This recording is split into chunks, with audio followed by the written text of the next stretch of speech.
Caught my roommate snooping in my room daily, while his friend practically lives here, trying to leave before it gets worse. Caught my roommate snooping in my room daily, while his friend practically lives here, trying to leave before it gets worse. I recently moved into an apartment with a roommate I met online because living alone wasn't financially possible, and I didn't know anyone in the area.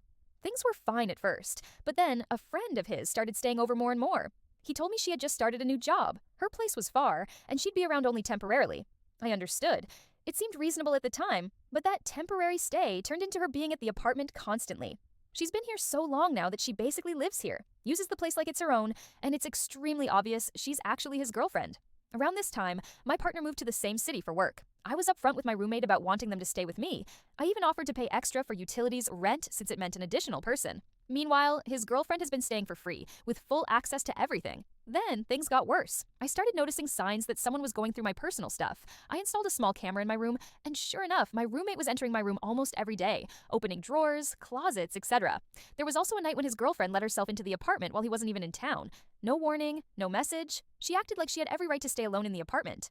At this point, I was essentially paying more to subsidize a fourth person living with us, while also having my privacy violated. I confronted him on his temporary friend and said I wouldn't be paying extra anymore. He had the audacity to say his friend was just visiting, and that visiting isn't the same as living here 24/7, and refused to contribute anything.